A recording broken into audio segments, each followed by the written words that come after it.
Hello dear students, स्वागत है आप सभी का विश्वास कैरियर इंस्टीट्यूट के ऑनलाइन प्लेटफॉर्म पर। तो आज की क्लास के अंदर हम डिस्कस करने वाले थर्ड चैप्टर जो अपना 12th क्लास का करंट इलेक्ट्रिसिटी वैद्युत धारा, उससे रिलेटेड इंपॉर्टेंट एमसीक्यूज जो लगभग टॉपिक्स को कवर करने की कोशिश करते हैं। जो भी स्टूडेंट्स इस सीरीज से अभी जुड़े हैं, पहले 2 चैप्टर के सॉल्यूशन करवा दिए गए हैं।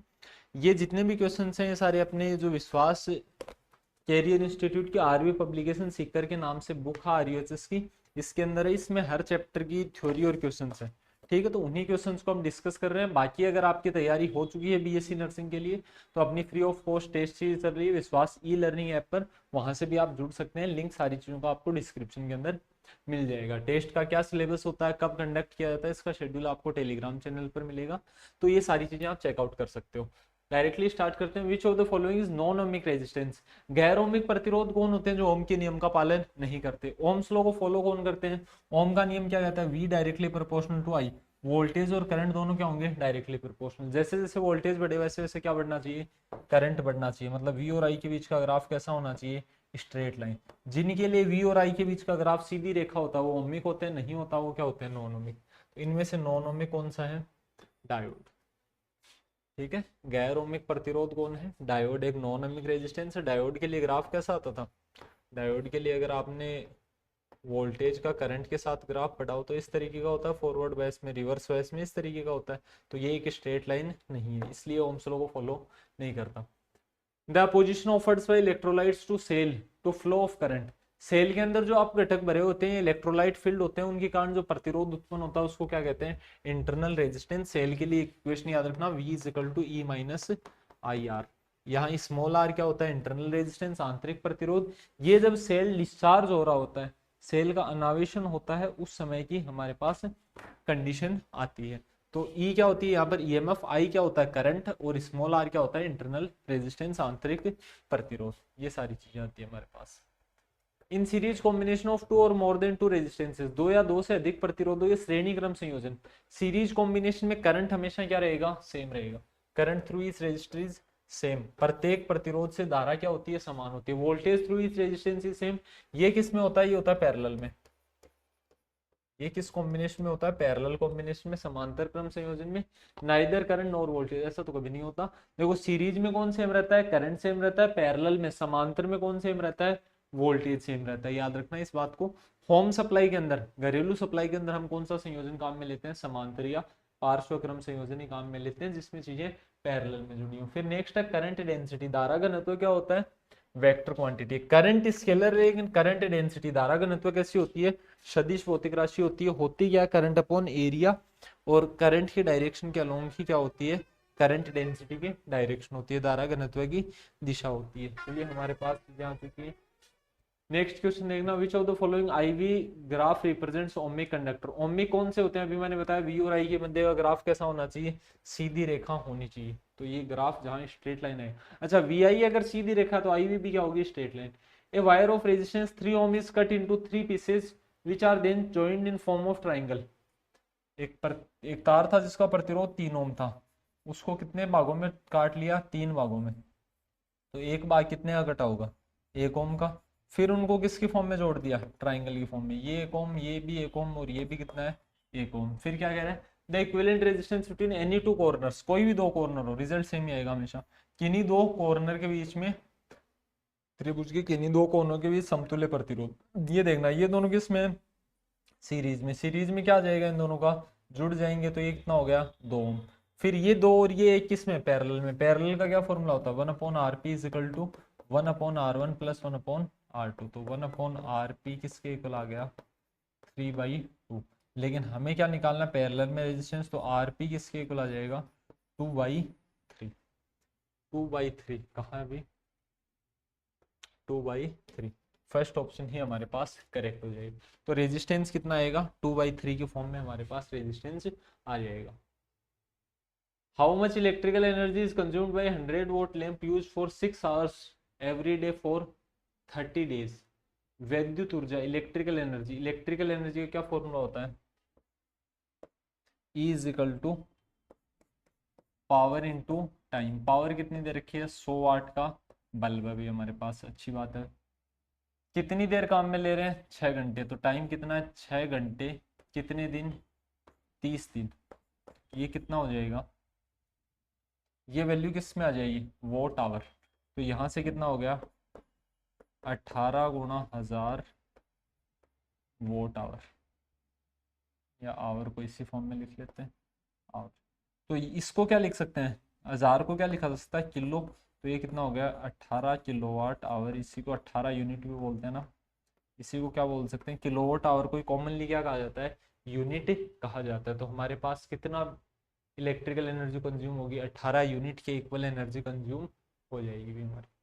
ठीक है, कोई कंफ्यूजन नहीं होगा इतने में। तो एक second, how much electrical energy is consumed by 100 volt lamp.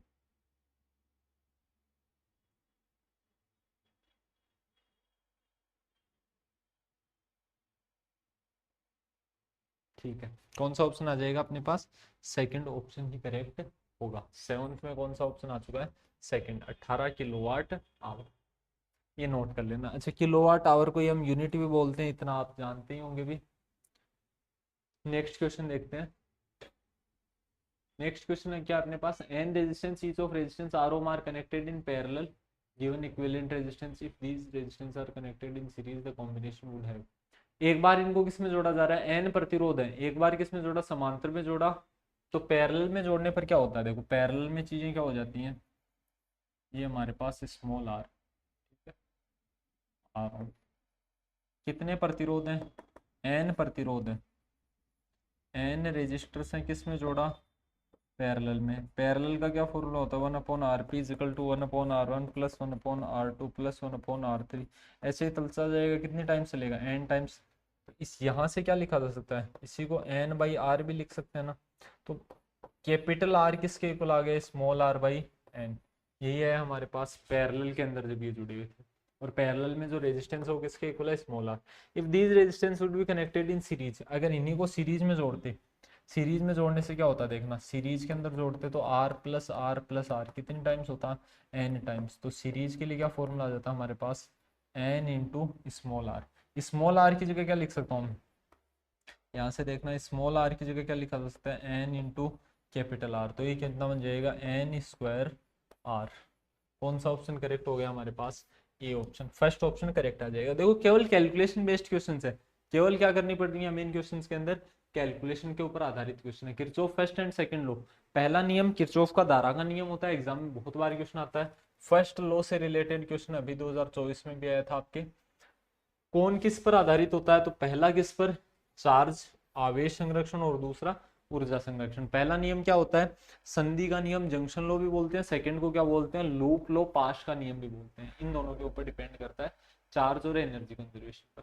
Kilowatt hour is commonly known as, kilowatt hour को और क्या बोलते हैं, यूनिट भी बोलते हैं। अच्छा, किलोवाट आवर का जूल के साथ संबंध भी पूछ लेता है, तो 1 किलोवाट आवर, इसको अगर जूल में बदलना हो, इसी को यूनिट भी बोलते हैं। ठीक है ना, सामान्य भाषा में आपने सुना होगा ना, घर में 10 यूनिट बिल आया है, 20 यूनिट आया है। किलो का मतलब कितना होता है, 10⁻3। ठीक है, वोट, किलोवाट को 8 में बदल दिया, आवर को सेकंड में बदलने के लिए क्या करोगे, 16 सेकंड, वोट इंटू सेकंड। ये हमारे पास ऐसा यूनिट होती है क्या, वोट इंटू सेकंड। तो ये कितना आ गया, 36 गुणा 10⁵ जूल। इसी को और क्या लिखा जा सकता है, 3.6 इंटू 10⁻6 जूल भी लिख सकते हैं। ये चीज में इंपॉर्टेंट होती है, इस बात को भी इंपॉर्टेंटली याद रख लेना, एग्जाम के अंदर डायरेक्टली पूछी जा सकती है। किलोवाट आवर का जूल के साथ क्या संबंध होता है, तो इस तरीके से इन दोनों का आप आपस में भी रिलेशन बता सकते हो। EMF is measured in, EMF किसके फॉर्म में मेजर की जाएगी, वोल्टेज के फॉर्म में। ईएमएफ विद्युत वाहक बल, V बराबर E माइनस आई आर। एक बात समझने की कोशिश करना, दो क्वांटिटीज हैं, ये दोनों आपस में जुड़ के वोल्टेज बना रही हैं, तो इसका रिजल्ट देखो, सुनना, 10 kg माइनस 5 kg, जो क्वांटिटी आएगी वो किस में होगी, केजी में होगी ना। जो यूनिट यहाँ आ रही है वही यूनिट यहाँ आनी चाहिए या नहीं आनी चाहिए। तो ईएमएफ की यूनिट भी वही होती है जो किसकी होती है, वोल्टेज की यूनिट क्या होती है, वोल्ट। फिर वी का फॉर्मूला क्या होता है, V is equal to W upon Q naught. तो इसी को और क्या लिखा जा सकता है, जूल बटा गुलाम भी लिख सकते हैं। कौन सा ऑप्शन करेक्ट हो जाएगा, सेकंड ऑप्शन करेक्ट हो जाएगा। ठीक है ना, इसी को और क्या लिख सकते थे, न्यूटन इंटू, और जूल को क्या लिख सकते हैं, न्यूटन इंटू मीटर बटा कूलाम, तो ऐसे भी लिखा जा सकता है। ये सारी ही चीजें सही हैं यूनि डायमेंशन की केस में। In following figure shows currents in part electrical circuit then value of I in ampere is given by.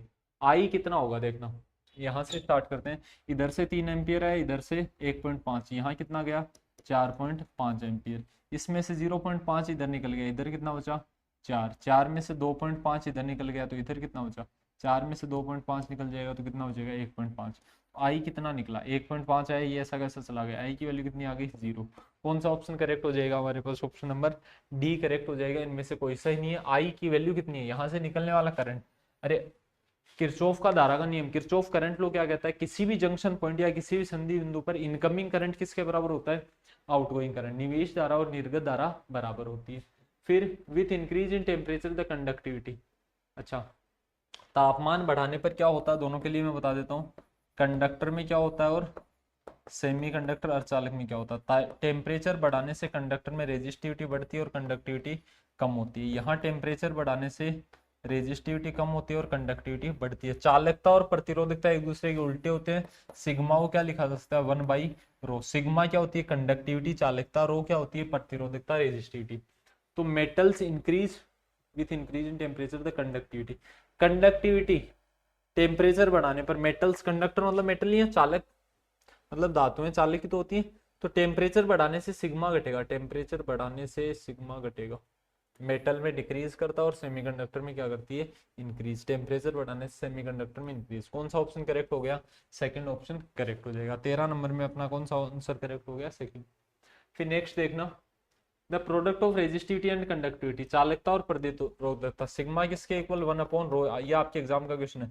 Sigma into rho किसके इक्वल आ जाएगा 1 के इक्वल। तो क्या होता है किसी पर डिपेंड नहीं करता, कांस्टेंट आता है। वैल्यू हमेशा कितनी होती है कंडक्टिविटी और रेजिस्टिविटी, चालकता और प्रतिरोधकता की मल्टीपल का गुणांक की वैल्यू कितनी होगी 1 होगी, किसी पर निर्भर नहीं करेगा।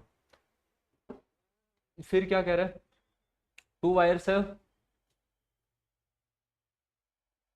having resistivities ρ1 and ρ2 and connected in series combination, then find out equivalent resistivity of the combination। क्या कह रहा है, दो तार हैं शेप सेम है, ये वायर पहला मान लेते हैं, ठीक है। इसकी लेंथ कितनी मान ले L, एरिया कितना मान ले A। ये दूसरा तार है, इसकी भी लेंथ सेम है, एरिया भी सेम है। अच्छा होगा क्या, इसका प्रतिरोध कितना होगा R1 बराबर ρ1 L बटा A। R2 किसके इक्वल आ जाएगा ρ2 L बटा A, यही होता है।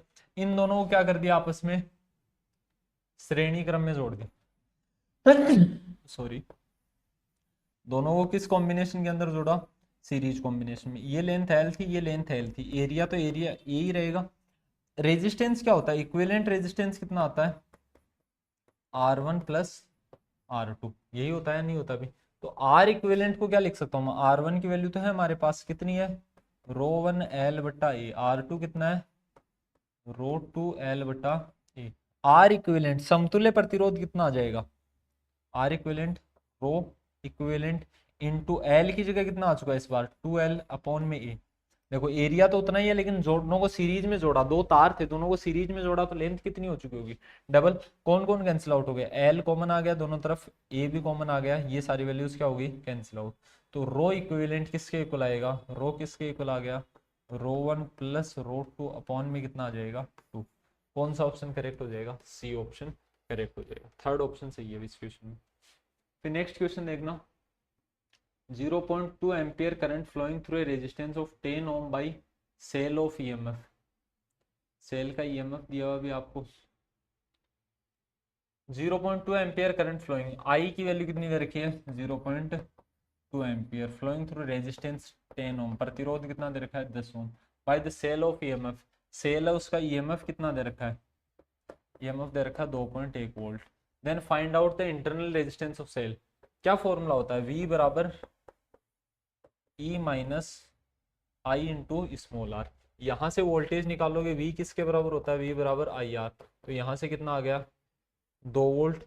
ये किसके इक्वल आ जाएगा 2 बराबर 2.1 माइनस 0.2 इंटू स्मॉल आर। ये वैल्यू है या नहीं है भी, इसको इधर ले आए तो 0.2 into small R is equal to, ये इधर जाएगा नेगेटिव का हो जाएगा, कितना बचा 0.1, स्मॉल आर कितना आ गया 0.1 अपॉन 0.2, पॉइंट से पॉइंट कैंसिल आउट, 1/2 वैल्यू आ गई, 1/2 वो मैं और क्या लिख सकता हूँ 0.5 ओम। देखो बड़ा आसान क्वेश्चन था, 10 ओम प्रतिरोध से 2.1 वोल्ट ईएमएफ का सेल द्वारा 0.2 एम्पियर, मतलब प्रतिरोध दे रखा था, धारा दे रखी थी, तो उसका वोल्टेज निकालोगे, जितना वोल्टेज वो काम में ले रहा है कौन, प्रतिरोध का जितना वोल्टेज है उतना ही किसका होगा, बैटरी का या सेल का होगा। ये कौन कहता है, किरचॉफ का वोल्ट का नियम, दोनों का वोल्टेज क्या होगा, बराबर ही होगा। तो V की वैल्यू वहां से हमने निकाल के बस यहाँ पर पुट कर देनी थी।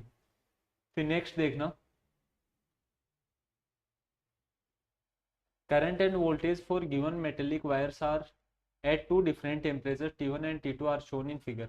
दो अलग अलग तापमान T1 और T2 पर किसी दिए गए धातु के तार के लिए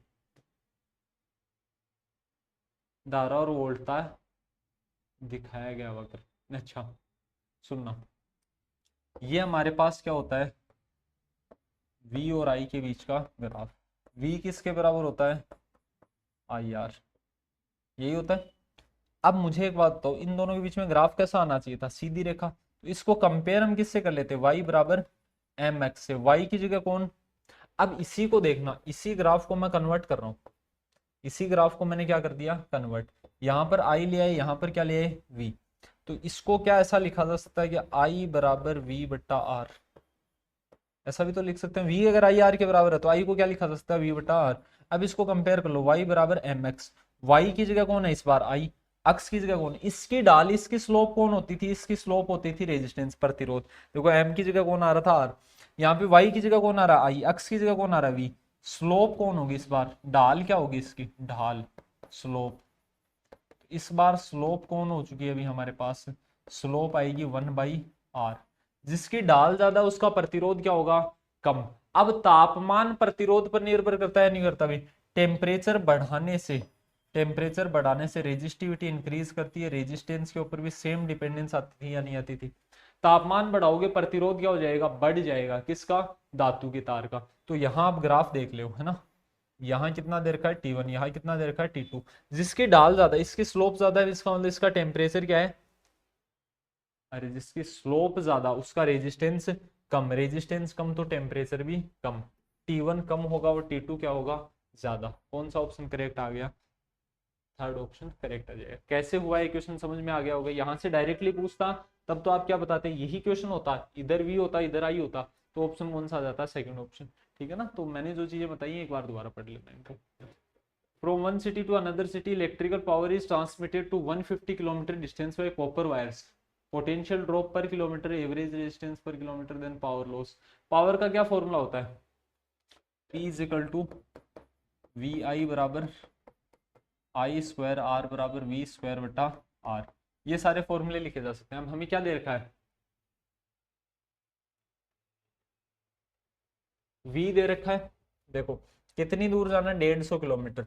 पोटेंशियल ड्रॉप पर किलोमीटर कितना है, प्रति किमी संभावित गिरावट 8 वोल्ट है, पर किलोमीटर का कितना 8 वोल्ट, तो टोटल वोल्टेज कितना हो जाएगा 8 गुणा 150। ये हमारे पास टोटल वोल्ट आ गया, 1 किलोमीटर का 8 है, 150 के लिए 8 गुणा 150 करने। प्रति किलोमीटर का औसत प्रतिरोध, देखो रेजिस्टेंस किसके डायरेक्टली प्रोपोर्शनल होता है, लेंथ के, जैसे जैसे लंबाई बढ़ेगी वैसे वैसे प्रतिरोध बढ़ेगा। रेजिस्टेंस कितना आ जाएगा, रेजिस्टेंस भी कितना आ जाएगा 0.5 इंटू में क्या आ चुका है 150, ये वैल्यू आई या नहीं आएगी। अब पावर निकाले, क्या formula, P is equal to V square बटा R, यही वैल्यू आएगी या नहीं आएगी। तो V स्क्वायर मतलब 150 गुणा 64, ये है 8 का स्क्वायर कितना 64, 150 का 150 इंटू 150 लिख दिया, अपॉन में R की जगह कितना लिख दें 0.5 इंटू 150, 150 से 150 क्या हो गया कैंसिल आउट। ठीक है, फिर यहां से देखो ये पॉइंट हटाने के लिए ऊपर और नीचे 10 से मल्टीप्लाई कर दिया अभी हमने, कितना आ गया 64 गुणा 1500 बट्टा 5, ये वैल्यू 5 से डिवाइड किया तो ये कितना आ गया 64 गुणा 5 दिए 15, 300, 64 को 3 से गुणा करो, देखें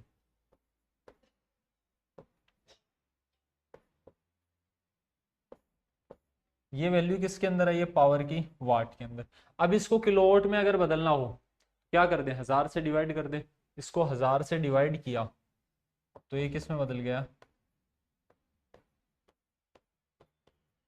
किलोवाट भी लिखा जा सकता है ना। तो 1000 से डिवाइड करते कितना आ गया, 19.2 किलोवाट।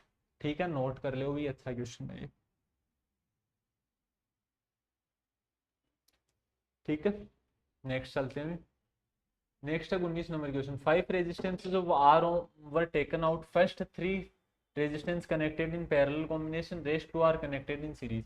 आर प्रतिरोध है, पहले 3 को किस में जोड़ा है,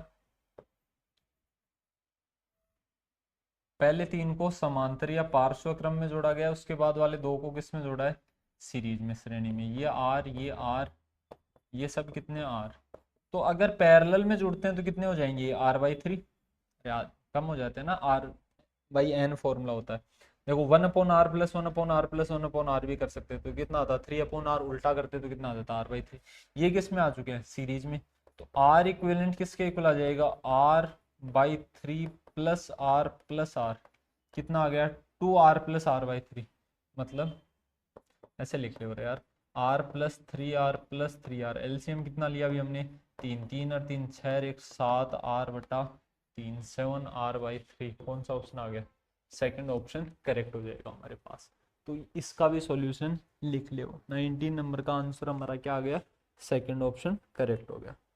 फिर नेक्स्ट देखना, for which of the following dependence of drift velocity electric field in Ohm's law is to, VD किसके इक्वल होता है, VD is equal to E tau बटा एम। तो अपवाह वेग क्या होता है, वैद्युत क्षेत्र के समानुपाती। बाह्य वैद्युत क्षेत्र की उपस्थिति में एक्सटर्नल इलेक्ट्रिक फील्ड की प्रेजेंस में जो वेलोसिटी होती है उसी को क्या बोलते हैं, ड्रिफ्ट वेलोसिटी। तो अगर एक्सटर्नल इलेक्ट्रिक फील्ड जितनी ज्यादा होगी उतना ही अपवाह वेग भी क्या होगा, ज्यादा होगा, ड्रिफ्ट वेलोसिटी ज्यादा होगी। When wire is connected with a battery is heated up due to electrical current, which one of the following quantity do not vary। क्या कहा जा रहा है अभी हमें, अगर तार को गर्म करते हैं तो निम्नलिखित में से कौन नहीं बदलता। गर्म करने से सबसे पहले तो रेजिस्टिविटी बदलेगी, रेजिस्टेंस बदलेगा। ड्रिफ्ट वेलोसिटी कितनी होती थी, VD is equal to E tau बटा एम। रिलैक्सेशन टाइम, विश्रांति काल तापमान के क्या होता था, व्युत्क्रमानुपाती। टेम्परेचर बढ़ाओगे रिलैक्सेशन टाइम घटेगा, ड्रिफ्ट वेलोसिटी भी क्या हो जाएगी, घट जाएगी। कौन नहीं करता, नंबर। मुक्त इलेक्ट्रॉनों की संख्या थोड़ी बदल जाएगी, अरे जब तो तार जब गर्म होता है तो कौन नहीं बदलता, नंबर ऑफ फ्री इलेक्ट्रॉन्स। मुक्त इलेक्ट्रॉनों की संख्या नहीं बदल सकती, वो इंट्रिंसिक प्रॉपर्टी है उसकी। A battery with EMF 10 volt internal resistance 3 ohm is connected to a resistance if value of current in circuit is 0.5 ampere, the value of resistance. क्या कह रहा है, एक बैटरी है, ईएमएफ कितना है, V बराबर E माइनस आई आर। तो V किसके बराबर आ जाएगा, ईएमएफ कितना है 10, I कितना दे रखा है हमें, करंट कितना है 0.5, R कितना दे रखा है, प्रतिरोध इंटरनल रेजिस्टेंस कितना दे रखा है 3 ओम। तो V किसके इक्वल आ गया 10 माइनस 1.5, तो कितना हो जाएगा ये 8.5 वोल्ट शायद ये। फिर V का क्या फॉर्मूला होता है, V बराबर आई आर, ये काम में ले लें भाई। आई किसके बराबर आ जाएगा, हमसे क्या पूछ रहा है, आर, आर किसके बराबर आ जाएगा, V बटा आई, जो बाहर वाला प्रतिरोध है जिससे हमने जोड़ा है। वोल्ट, केवीएल क्या कहता है कि जो प्रतिरोध जो वोल्टेज बैटरी का वही किसका होगा, प्रतिरोध का होगा। तो वोल्टेज तो कितना हो गया 8.5 बट्टा आई कितना है 0.5, पॉइंट से पॉइंट कट गया, 5 एकम 5 3 35 7 पंजो 35। कौन सा ऑप्शन करेक्ट हो गया, ये ऑप्शन करेक्ट हो गया। रेजिस्टेंस कितना आ जाएगा 17 ओम प्रतिरोध आ जाएगा हमारे पास। रेजिस्टेंस की वैल्यू कितनी आ गई 17 ओम। नेक्स्ट देखना, in about question when electrical circuit is closed find the terminal voltage at the ends of the battery. Battery के एंड्स पर या बैटरी के सिरों पर टर्मिनल वोल्टेज कितना है, अभी तो हमने निकाला ना। बैटरी के एंड्स पर जो टर्मिनल वोल्टेज होता है वही V होता है। V की वैल्यू कितनी है हमारे पास 8.5 वोल्ट। तो इस क्वेश्चन में टर्मिनल वोल्टेज कितना आता है हमारे पास, टर्मिनल वोल्ट था 8.5 वोल्ट आती है, ये हम कैलकुलेट कर चुके हैं। The path travel during successive collisions of electron with positive in absence of and presence of electric field. देखो बाह्य विद्युत क्षेत्र या एक्सटर्नल इलेक्ट्रिक फील्ड के अब्सेंस में तो इलेक्ट्रॉन कैसे पाथ में मोशन करता है, स्ट्रेट में। तो पहले अब्सेंस के अंदर तो कैसा होगा, स्ट्रेट लाइन। तो इनके अलावा जो दो ऑप्शन है वो तो कट गए। अब एक्सटर्नल इलेक्ट्रिक फील्ड की प्रेजेंस में क्या होता है, एक्सटर्नल इलेक्ट्रिक फील्ड के प्रेजेंस में, जैसे मान लीजिए इधर इलेक्ट्रिक फील्ड है, तो यहाँ क्या होगा, पॉजिटिव टू नेगेटिव जाती है ना इलेक्ट्रिक फील्ड। तो अब जो इलेक्ट्रॉन है वो सब इधर आना चाहेंगे या नहीं आना चाहेंगे भाई, इधर आना चाहेंगे। तो यहाँ से टकराए, मान लीजिए किसी पॉजिटिव आयन से टकराए, टकरा कर वो इधर गए, लेकिन वापस से पॉजिटिव चार्ज क्या कर लेगा, इनको खींच लेगा। तो ऐसे टकरा तो रही है, टक्कर तो हो ही रही है बीच में, लेकिन टकरा करके इस बार अपनी मन मर्जी से, यहाँ तो रैंडम पाथ के अंदर मोशन करते थे, यहाँ सबको आना इधर ही है क्या, तो टकरा कर अगर एक बार के लिए उधर गए फिर भी वापस इधर खींच लिया या नहीं खींच लिया। अरे कोई भी चीज है, जैसे मैं इसको बोर्ड के ऊपर फेंकता हूँ, टकरा कर वापस पीछे आना चाहेगा, लेकिन मैं कह रहा हूँ इसको वापस उधर खींचा जा रहा है, तो इसका पाथ क्या होगा, घुमा हुआ होगा या नहीं होगा भी। तो प्रेजेंस में कैसा पाथ होता है, कर्व्ड पाथ होता है। बहुत बार कंफ्यूजन होता है, हमें लगता है कि यार बाह्य विद्युत क्षेत्र की उपस्थिति में, एक्सटर्नल इलेक्ट्रिक फील्ड की प्रेजेंस में तो पार्टिकल कैसे जाएंगे या इलेक्ट्रॉन कैसे चले जाएंगे, सीधे नहीं जाएंगे भी सीधे। कौन सा ऑप्शन करेक्ट हो जाएगा, option number A, first option ही हमारे पास करेक्ट आंसर है। फिर रेजिस्टिविटी विद टेम्परेचर सब मटेरियल, देखो टेम्परेचर बढ़ाने से, मैंने क्या कहा, टेम्परेचर बढ़ाने से रेजिस्टिविटी बढ़ती है, किसमें, कंडक्टर में, चालकों में। सेमी कंडक्टर में, अर्ध चालकों में क्या होता है, टेम्परेचर बढ़ाने से चालकता बढ़ती है, रेजिस्टिविटी घटती है। तो ऐसा ग्राफ कौन सा है, टेम्परेचर बढ़ रहा है तो रो भी बढ़ रहा है। तो पहला ग्राफ किसका आ गया, कंडक्टर का। दूसरा किसका आ गया, सेमीकंडक्टर का। पहला किसके लिए, चालक के लिए, और दूसरा किसके लिए, अर्धचालक के लिए। ठीक है, नेक्स्ट क्वेश्चन देख लेते हैं। नेक्स्ट क्वेश्चन क्या, विच one of the following is characteristic of electron determining the current in a conductor. निम्नलिखित में से इलेक्ट्रॉनों का कौन सा लक्षण किसी चालक में धारा का निर्धारण करता है। ताप ही एक थर्मल वेलोसिटी है तो कोई लेना देना ही नहीं होता। थर्मल वेलोसिटी करंट फ्लो नहीं करवाती है, धारा कौन प्रवाह करवाती है, केवल अपवावेग। ड्रिफ्ट वेलोसिटी है तभी क्या होगा, करंट फ्लो होगा, वरना नहीं होगा। फिर देखना, the resistance of wire is 4 ohm, by stretching its length is double, what will be the resistance. देखो नॉर्मली हमें कहता तो आर किसके बराबर होता है, रो एल बटा ए। अगर हमें कहता लंबाई को दोगुना कर दिया तो प्रतिरोध भी कितना होता, दोगुना। लेकिन इस बार क्या कह रहा है, खींचकर दोगुना कर दिया। ये हमारे पास क्या है, एक वायर, इसका ये एरिया कितना ए, ये लेंथ कितनी एल, तो इस टाइम पे इसका प्रतिरोध कितना है आर, और इसकी वैल्यू कितनी दी हुई है हमें, 4 दी हुई है। अब हमें देखो क्या कहा, खींचकर इसकी लंबाई को क्या करना है, दोगुना। लंबाई को अगर खींचकर दोगुना करोगे तो ये एरिया कम होगा या नहीं होगा। इस एरिया को हमने क्या बोल दिया, ए डैश। ये लेंथ कितनी हो गई, 12। मुझे एक बात तो, वॉल्यूम सेम रहती है या नहीं रहती है, आयतन तो सेम रहती है। वॉल्यूम का क्या फॉर्मूला, एरिया इंटू लेंथ। इधर क्या आ जाएगा, ए डैश इंटू ए डैश इंटू 12। तो ए डैश किसके इक्वल आ गया, ए डैश आ गया A into L upon 2l। L से L cancel out, A dash किसके इक्वल आ गया, ए बाई 2। अगर खींचकर आप लंबाई को दोगुना करोगे, लेंथ तो डबल हो जाएगी लेकिन एरिया कितना हो जाएगा, हाफ। तो आर डैश की वैल्यू कितनी आएगी, रो एल,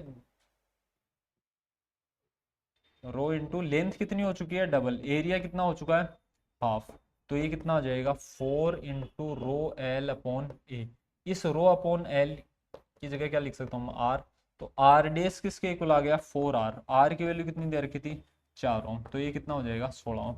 याद रखना, अगर खींचकर लंबाई को दोगुना कर रहा है तो प्रतिरोध कितना गुना हो जाता है, 4 गुना हो जाता है। रेजिस्टेंस कितने टाइम्स हो जाएगा, 4 टाइम्स। नॉर्मल क्वेश्चन में नहीं बता रहा हूँ आपको कि लंबाई को दोगुना करने से ये फर्क पड़ता है वो फर्क पड़ता है, ये सारी चीजें आप जानते हो। लंबाई दोगुनी करने से प्रतिरोध सीधा सीधा डबल हो जाता है। The amount of electric current flowing through cross sectional area of wire in time T.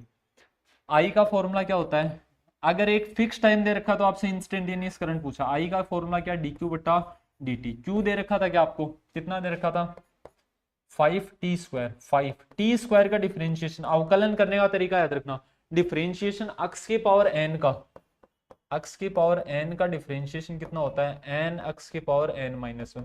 जो पावर में उसको मल्टीप्लाई में लाओ और एक पावर क्या कर दो कम, तो 4t का कितना हो जाएगा 1, प्लस कॉन्स्टेंट का कितना होता है 0। तो आई की वैल्यू कितनी आ गई, 10t + 4।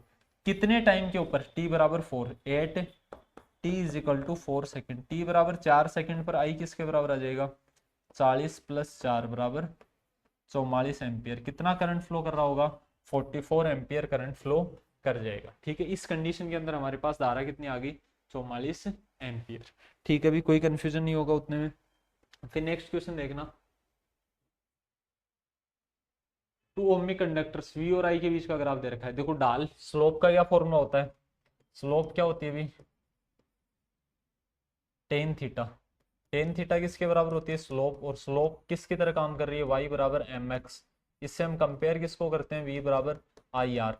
तो y की जगह कौन है? v। अक्स की जगह कौन है? i। तो r की जगह कौन होगा? m। डाल की जगह से कौन काम करेगा? प्रतिरोध। अब देखो एंगल थीटा किसके साथ देखा जाता है? नीचे वाले के साथ। ये एंगल कितना दे रखा है हमें? Theta one. ये कितना है? 90 माइनस थीटा टू। हमें एंगल हमेशा किसके साथ देखना होता है? एक्स एक्सिस के साथ। तो R1 अपॉन R2 क्या पूछ रहा है? The ratio of resistance of conductor. R1 upon R2 किसके इक्वल आ जाएगा? Tan theta one upon ten 90 minus theta two. Ten 90 minus theta को और क्या लिख सकते हैं भी हम? कोट थीटा भी लिख सकते हैं। दोनों ही ऑप्शन चल जाते हैं। अगर ये ऑप्शन में होता तो ये करके आ जाते। बाकी अब हमारे पास क्या है? Tan theta one upon cot theta two. तो प्रतिरोध को किसके रूप में लिखा जा सकता है? डाल के रूप में लिखा जा सकता है। Which one of the following acts as circuit protecting device. Circuit protecting device कौन सा है? सर्किट प्रोटेक्टिंग डिवाइस की तरह कौन काम करता है? फ्यूज। चालक क्या करता है? धारा को प्रभावित करवाता है। स्विच खुद से सुरक्षा युक्ति नहीं है, खुद से प्रोटेक्टिंग डिवाइस नहीं है। स्विच को तो जब हम बंद करेंगे तभी वो करंट को रोकेगा। फ्यूज क्या करता है? खुद से करंट को रोक देता है ना। अगर ज्यादा गर्म हुआ तो फ्यूज का वायर क्या हो जाता है? जल जाता है और करंट क्या हो जाएगा? सर्किट में अपने आप ही रुक जाएगा। फिर नेक्स्ट क्या कह रहा है? In given diagram potential difference between A and B V A minus V B will be. A और बी के बीच का पोटेंशियल डिफरेंस कितना होगा? केवीएल लगा लो, है ना। क्या कर लो? किरचॉफ का वोल्टा का नियम लगाओगे। ए से बी मतलब उधर से इधर आते हैं, देखना ध्यान से। इधर करंट जा रहा है, करंट कितना जा रहा है? 2 एम्पियर। अब मैंने आपको एक ट्रिक बताई थी, बैटरी का मतलब बाद वाला और धारा के सामने सामने दो। साइन कन्वेंशन काम में लेनी है। देखो करंट इधर आ रहा है, हम इधर आ रहे हैं। इसके लिए वोल्टेज का क्या फॉर्मूला होता है? वी बराबर आई आर। लेकिन होगा कितना यहाँ पर? पॉजिटिव होगा या नेगेटिव? पॉजिटिव। कितना हो गया? माइनस आई कितना है? 2। आर कितना है? 1 प्लस 3। बैटरी मतलब बाद वाला। फिर इधर आए, ये भी कितना हो गया? सॉरी ये भी प्लस का ही होगा ना। V बराबर आई आर। ये भी प्लस का, ये भी प्लस का, ये भी किसका होगा? प्लस का। कितना हो जाएगा? यहाँ में प्रतिरोध निकाल, सॉरी वोल्टेज निकाल सकते हो V बराबर आई आर से। I कितना है? 2। V R भी कितना है? 2। ये कंप्लीट वैल्यू किसके बराबर आ गई? 0। सॉरी वी ए बी किसके बराबर आ गया? V A minus V B. ठीक है, तो यहां से देखना दो। अगर बंद परिपथ होता, क्लोज सर्किट होता, तो इसको क्या लिखते? अरे सबमिशन V बराबर 0। उसमें साइन कन्वेंशन काम में लेते थे या नहीं लेते थे? किरचॉफ का वोल्टा का नियम।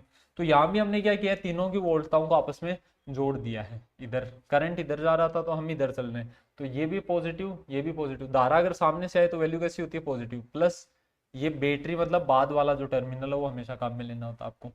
फिर यहाँ से देख लो, जोड़ दो भी इनको। 3 और 2 5 और 4 कितना आ गया? 9। आंसर क्या आ जाएगा? 9 वोल्ट। कौन सा ऑप्शन करेक्ट हो गया हमारे पास? Option number C, third option correct हो जाएगा। नेक्स्ट क्वेश्चन देखना। A constant potential difference is applied across the ends of metallic conductor of non-uniform cross section. Which one of the following quantities that remains constant along the conductor? असमरूप काट के एक धात्विक चालक के सिरों पर नियत विभवांतर आरोपित किया जाता है। कौन सी राशि चालक के अनुदिश नियत रहती है? कंडक्टर के अलावा कांस्टेंट कौन रहेगा? देखो धारा घनत्व नियत नहीं रहेगा। धारा घनत्व धारा बटा क्षेत्रफल पर निर्भर करता है। विद्युत क्षेत्र इलेक्ट्रिक फील्ड भी हर जगह सेम नहीं रहेगी। इलेक्ट्रिक फील्ड सेम नहीं रहेगी, अपवाह वेग तो वैसे सेम नहीं रहने वाला। कौन सेम रहेगा? करंट सेम रहेगा। धारा हर जगह 2 एम्पियर करंट आया तो वो चालक चाहे बड़ा है छोटा है, विरोध कम ज्यादा महसूस करना पड़ सकता है। मतलब प्रतिरोध अलग अलग हो सकता है हर जगह, लेकिन करंट हर जगह से क्या करेगा? सेम ही फ्लो करेगा। धारा समान ही प्रवाहित होगी पूरे चालक से। फिर नेक्स्ट देखो 2.1 volt cell flows 0.2 ampere current तो resistance 10 ohm. 10 ohm resistance, internal resistance of the cell. यही क्वेश्चन आ नहीं चुका क्या हमें पहले भी? चलो देखते हैं क्या कर रहा है। 2.1 वोल्ट सेल फ्लो कर रहा है। कितना करंट फ्लो कर रहा है? 0.2 ampere through 10 ohm resistance. Internal resistance of the cell V बराबर E माइनस आई आर। ये क्या आई कितना दिया हुआ है क्वेश्चन में? 0.2 एम्पियर। 2.1 वोल्ट सेल, ठीक है। EMF कितना दे रखा है? ये 2.1 दे रखा है। माइनस आई कितना दे रखा है? 0.2। इंटरनल रेजिस्टेंस हमसे पूछा है, V भी हमें दिया हुआ नहीं है। तो V का तो क्या फॉर्मूला होता है? V बराबर आई आर। प्रतिरोध कितना जोड़ रखा है? 10 ओम। तो 0.2 गुणा 10 कितना आ जाएगा 2, ये कर चुके हैं यार हम, यही सेम क्वेश्चन। इधर कितना आ जाता 2, ये कितना होता देखो, ये उधर जाएगा नेगेटिव का 0.2 आर इज इक्वल टू, ये वैल्यू उधर गई तो 0.1, आर कितना आ गया 1/2 या 0.5।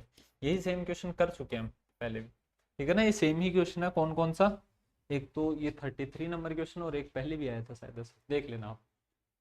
फिर 5 identical resistance are connected to a battery V volt as shown in figure, equivalent resistance between A and B is. ये हमारे पास किसका डायग्राम है, देखो यहां से देखना, अगर आपको क्लियरली दिख रहा है तो यहां से इसको मैं उठा के इधर ले जाऊं, यही सेम डायग्राम ऐसे बन सकता है। हम्म,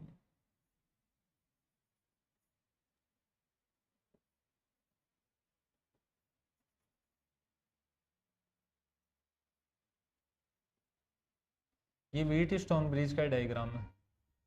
अब व्हीट स्टोन है या नहीं है आपको पहचानना खुद को ही पड़ता है। कितने प्रतिरोध है, 1 2 3 4 5, ठीक है। ये पॉइंट कौन हो गया, ए हो गया, ये पॉइंट कौन हो गया बी, यहाँ भी आर है, यहाँ भी आर, आर,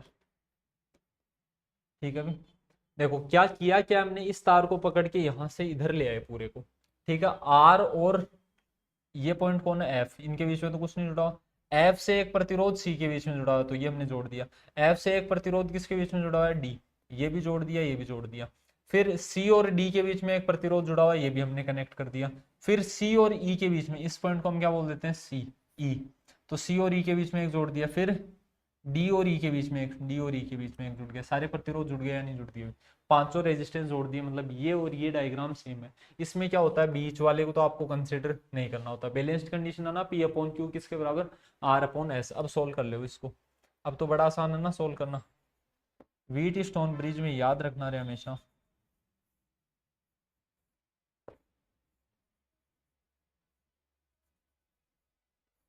ये आर, ये आर, ये आर, ये आर, ये आर और आर कितने हो जाएंगे 2r, ये भी 2r, तो 2r और 2r पैरेलल में सोल्व कर सकते हो।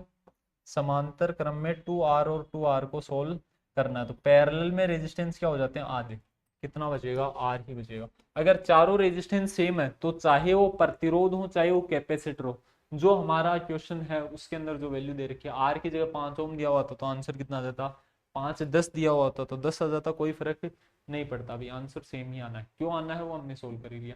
If length of conductor and its radius are double then resistance of conductor will be, अच्छा रेजिस्टेंस का फॉर्मूला क्या, R is equal to rho L बटा ई। अब बहुत बार तुम्हें कंफ्यूजन होती है, ये एरिया कौन सा है, क्रॉस सेक्शनल एरिया, अनुप्रस्थ काट क्षेत्रफल। एरिया को लिखने का क्या तरीका, A is equal to pi R square. ये कितनी हमारे पास लेंथ है, लंबाई एल है। अगर लंबाई को दोगुना किया, लेंथ को क्या कर दिया डबल, साथ में क्या करा उसकी त्रिज्या, रेडियस को भी क्या कर दिया डबल। रेडियस को डबल करने से एरिया कितने गुना होता है अभी, एरिया 4 गुना होता है। रेडियस डबल करने से एरिया कितने गुना होता है, 4 गुना। ऊपर वाली वैल्यू डबल हुई है, नीचे वाली 4 गुना, तो रेजिस्टेंस पर इफेक्ट क्या आएगा, हाफ होगा। नीचे वाली ज्यादा बढ़ी ना तो प्रतिरोध कितना हो जाएगा अभी, आधा हो जाएगा। रेजिस्टेंस की वैल्यू कितनी आ गई हमारे पास, हाफ। फिर नेक्स्ट क्वेश्चन देखना, विच one of the following resistivity does not depend, निम्नलिखित में से किस पर प्रतिरोधकता निर्भर नहीं करती, पदार्थ और तापमान, दो ही चीजों पर डिपेंड करती है, टेम्परेचर और मटेरियल। किस पर डिपेंड नहीं करती, डायमेंशन। चालक की विमाएं मतलब लंबाई, क्षेत्रफल, इन पर कौन निर्भर करता है, प्रतिरोध। रेजिस्टिविटी केवल किस पर डिपेंड करती है, मटेरियल और टेम्परेचर। तापमान की पर प्रतिरोधकता की निर्भरता भी बताना, रेजिस्टिविटी की डिपेंडेंस क्या होती है, rho T is equal to rho naught 1 plus alpha T minus T naught. Temperature बढ़ाने से कंडक्टर्स के लिए क्या होता है, बढ़ता है। अल्फा को क्या बोलते हैं, टेम्परेचर कोफिशिएंट, तापमान गुणांक। कंडक्टर्स के लिए क्या होता है, पॉजिटिव। सेमीकंडक्टर अर्धचालकों के लिए इसकी वैल्यू क्या होती है, नेगेटिव। यूनिट क्या होती है इसकी, केल्विन इनवर्स। तापमान गुणांक है ना तो इसकी यूनिट केल्विन, तो इसकी क्या हो जाएगी, केल्विन इनवर्स। तभी तो ये एक में जुड़ पाएगा, एक में जुड़ने वाली क्वांटिटी। अच्छा मैं ऐसा कह सकता हूँ कि 10 + 5 kg कांस्टेंट में यूनिट वाली क्वांटिटी को जोड़ सकते हो क्या, नहीं जुड़ सकता ना। तो ये अगर यूनिट लेस है तो ये भी क्या होना चाहिए, यूनिट लेस मात्रक। इसका मात्रक क्या होता है, केल्विन, तो इसका क्या होना चाहिए, केल्विन इनवर्स। केल्विन से केल्विन इनवर्स कट जाएगा, तो इसको अल्फा को क्या बोलते हैं, टेम्परेचर कोफिशिएंट। ये मैंने बता दिया है।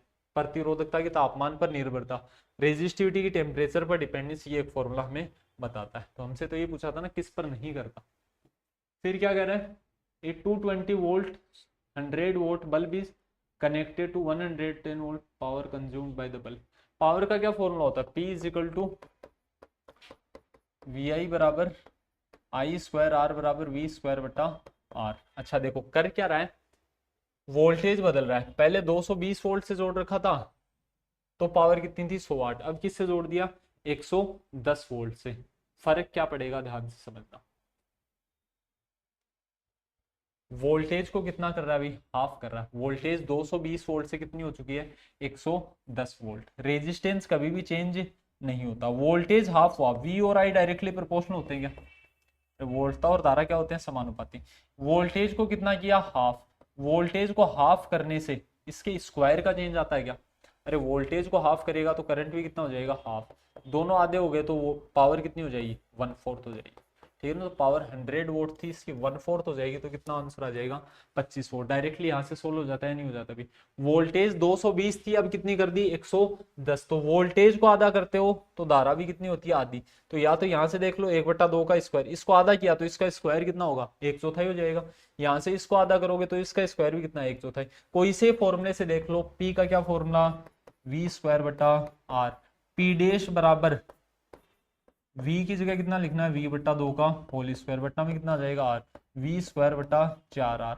तो p डेश किसके बराबर आ गया p/4, क्योंकि ये v स्क्वायर बटा r p तो था। तो p की वैल्यू कितनी दे रखी थी हमें 100 वाट बटा 4, कितना आ जाता 25 वाट आंसर आ जाता। बहुत ज्यादा सोल्व करने की आवश्यकता नहीं थी इसको। फिर नेक्स्ट क्वेश्चन देखना, एमीटर इज कनेक्टेड, एमीटर हमेशा किस में जुड़ेगा सीरीज में। एमीटर को हमेशा किस में जोड़ते हैं श्रेणी क्रम में जोड़ा जाता है। देखो दो चार बातें याद रखना, एमीटर और वोल्टमीटर दो चीजें होती हैं। एमीटर किसका मापन करता है धारा का, वोल्टमीटर किसको मेजर करता है वोल्टेज को। एमीटर हमेशा किस में कनेक्ट होता है सीरीज में, किस में जुड़ता है श्रेणी क्रम में। वोल्टमीटर किस में जुड़ता है पैरेलल में। वोल्टमीटर से हम वोल्टेज मेजर करना चाहते हैं, वोल्टेज किस में सेम रहता है समांतर क्रम में, और धारा किस में सेम रहती है श्रेणी में। तो एमीटर को किस में जोड़ा जाएगा हमेशा सीरीज में, वोल्टमीटर को पैरेलल में। एमीटर का रेजिस्टेंस, इसका प्रतिरोध कितना रखेंगे हम, रेजिस्टेंस कम रखा जाता है। इसका प्रतिरोध क्या होता है, इसका रेजिस्टेंस प्रतिरोध, इसका रेजिस्टेंस हाई रखा जाता है। आइडियली आइडियल कंडीशन में कितना होता है अनंत, आदर्श स्थिति में कितना होता है अनंत। इसका आदर्श स्थिति में प्रतिरोध कितना होता है 0। तुमसे पूछ ले आइडियल एमीटर का रेजिस्टेंस कितना होगा 0, आइडियल वोल्टमीटर का रेजिस्टेंस कितना होगा इनफाइनाइट। ठीक है ना, एमीटर श्रेणी में जुड़ेगा, वोल्टमीटर पैरेलल में जुड़ेगा। तो ये हमारे पास थर्ड चैप्टर के क्वेश्चंस थे। थर्ड चैप्टर से रिलेटेड कुछ इंपॉर्टेंट क्वेश्चंस कवर हो चुके हैं, बाकी हम टेस्ट सीरीज के अकॉर्डिंग क्वेश्चंस को कवर करने की कोशिश कर रहे हैं। देखो अगर आपने ढंग से पढ़ रखा है सारी चीज़ों को तो ये चीज़ें समझ में आई होंगी। बाकी ऐसा नहीं हो सकता है कि आधे एक घंटे का जो भी लेक्चर होता है उसके अंदर आपको पूरा चैप्टर पढ़ाया जा सके। तो अगर कोई कंसेप्ट आपका ढंग से कवर नहीं है तो ऑनलाइन अपना जो कोर्स है वो केवल 200 रुपये के अंदर अवेलेबल है, जिसके अंदर आपको टेस्ट सीरीज भी मिल जाएगी, कोर्स भी मिल जाएगा। ये सारी चीज़ें विश्वास ई लर्निंग ऐप पर अवेलेबल है। तो देखिए 200 रुपये से अगर आपके 2 नंबर भी बढ़ रहे हैं तो कोई नुकसान वाली चीज़ नहीं है। ठीक है, कोई टॉपिक अगर आपको कम समझ में आ रहा हो तो वहाँ डेमो वीडियोस अवेलेबल हैं, एक बार डेमो वीडियो देख सकते हो और उसके बाद कोर्स को ज्वाइन कर सकते हो। बाकी ये बुक सबके लिए हेल्पफुल रहेगी। RUHS BSc नर्सिंग की ऑनलाइन भी अवेलेबल है, ऑफलाइन भी अवेलेबल है। जिस मोड से मंगवाना चाहो उस मोड से मंगवा सकते हो भी, 1-2 दिन के अंदर आपके पास डिलीवर हो जाएगी। तो लिंक के अंदर, लिंक डिस्क्रिप्शन में दिया हुआ है, वहाँ से आप इसको परचेज कर सकते हो। बाकी क्लास में किसी तरीके का कोई डाउट हो, कुछ भी पूछना हो या किसी तरीके की कोई कमी हो जो आप सुधार के लिए बताना चाहते हैं तो वो कमेंट सेक्शन के अंदर बता सकते हैं। इस वीडियो में इतना ही, मिलते हैं नेक्स्ट चैप्टर के साथ, तब तक के लिए धन्यवाद।